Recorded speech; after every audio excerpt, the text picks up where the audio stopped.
Good morning, class. Our today's topic is the destruction of democracy. लोकतंत्र का ध्वंस, खत्म हो जाना.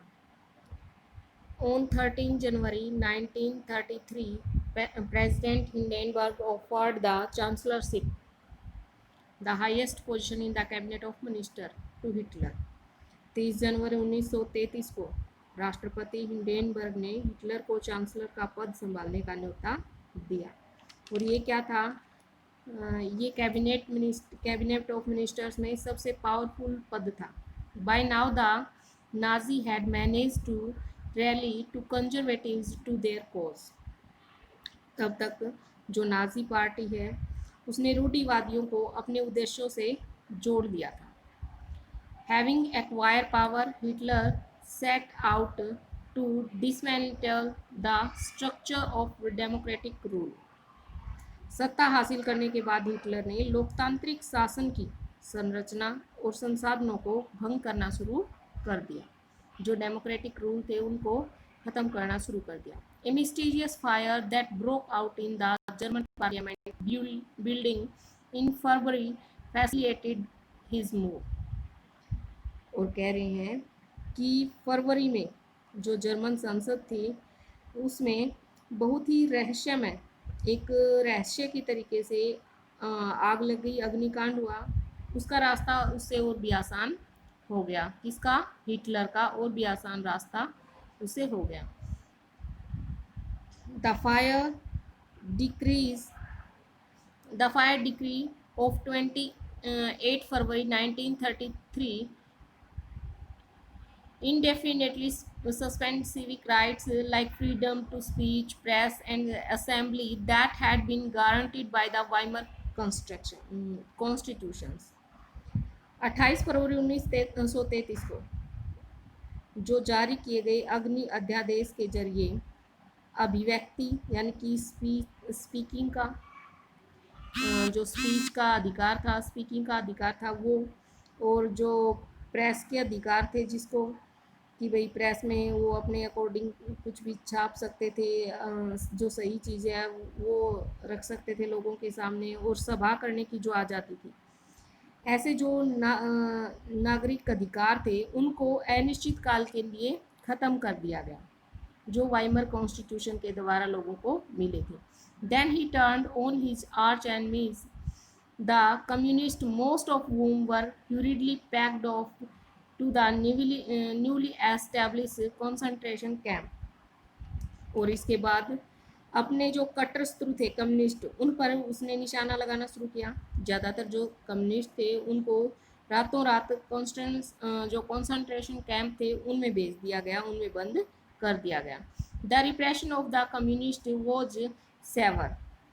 और वो कह रहे हैं कम्युनिस्टों का वहाँ बहुत ही बर्बरता से दमन किया गया, उन पर बहुत यातनाएं की गई. Out of the serving 6,808 arrest files of Dusseldorf, a small city of 500,000 population, 1,440 were those of communist alone.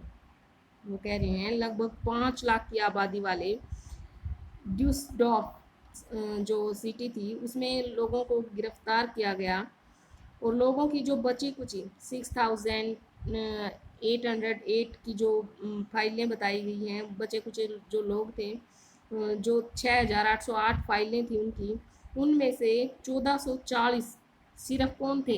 Communist बताए गए हैं उनमें फाइलों में कि कम्युनिस्ट थे जो अरेस्ट किए गए.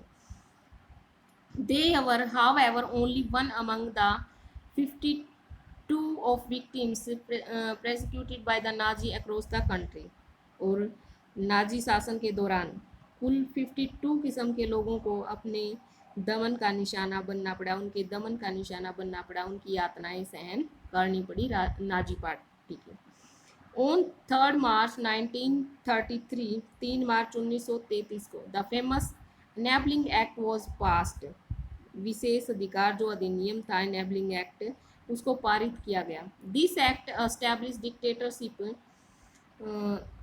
Dictatorship in Germany. और इस कानून के जरिए जर्मनी में तानाशाही को स्थापित कर दिया गया. It gave Hitler all power to sideline parliament and rule by decree. और इसके द्वारा हिटलर को संसद को एक तरफ धकेलने और केवल अध्यादेश के जरिए शासन चलाने का अधिकार प्राप्त हो गया। All political parties and trade union were banned except for the Nazi party and its affiliates. सभी जो ऑर्गेनाइजेशन थी और जो अन्य चीज़ें थी उनमें से जो नाजी पार्टी थी और उससे जुड़े जो संगठन थे, ऑर्गेनाइजेशन थी, सिर्फ वो ही, उनके अलावा सभी जो पॉलिटिकल पार्टियां थी, ट्रेड यूनियंस थी, उन सब पर पाबंदी लगा दी गई कि सभी को एक तरफ कर दिया गया। The state establish complete control over the economy, media, army and judiciary. और अर्थव्यवस्था, मीडिया, सेना और न्यायपालिका पर राज्य का पूरी तरह से नियंत्रण हो गया। Special surveillance and security force were created to control and order society in ways that the Nazi wanted. पूरे समाज को क्या है, नाजियों के ही तरीके से नियंत्रित और व्यवस्थित करने के लिए, विशेष निगरानी रखने के लिए, और जो विशेष पुलिस थी, पुलिस फोर्स थी, उनको लगा दिया गया वहाँ पर। Apart from already existing regular police in green uniform and the SA और the storm troopers, these include the Gestapo जो सीक्रेट स्टेट पुलिस है वो, और एसएस जो कि प्रोटेक्शन स्क्वाड्स जिसको बोला जाता है वो, criminal police and security services. और वो कह रहे हैं कि पहले से ही जो ग्रीन कलर की वर्दी वाली जो पुलिस थी वो, और ऐसे बोला गया स्टॉर्म ट्रूप्स को, उसके अलावा गुप्तचर जो राज्य पुलिस थी उसको, एसएस जो अपराध नियंत्रण पुलिस थी उसको, और सुरक्षा सेवा की जो एक पुलिस थी उसको, उन सब का भी एक प्रकार से अलग से गठन किया गया। इस पुलिस को भी काम पर लगा दिया गया कि वो सभी पर निगरानी रखें। It was the extra constitutional power of these newly organized forces that gave the Nazi state its reputation as the most dread criminal states। और वो कह रहे हैं कि जो ये नई बनाई गई थी, जो ये पुलिस के अलग अलग कैटेगरी बनाई गई थी, उनमें बेहिसाब असंवैधानिक अधिकार दिए गए उनको। इन्हीं की वजह से जो नाजी राज्य था उसको एक खूंखार आपराधिक राज्य घोषित कर दिया गया कि उसमें लोगों का दमन किया जा रहा है, ऐसा उस राज्य को घोषित कर दिया गया।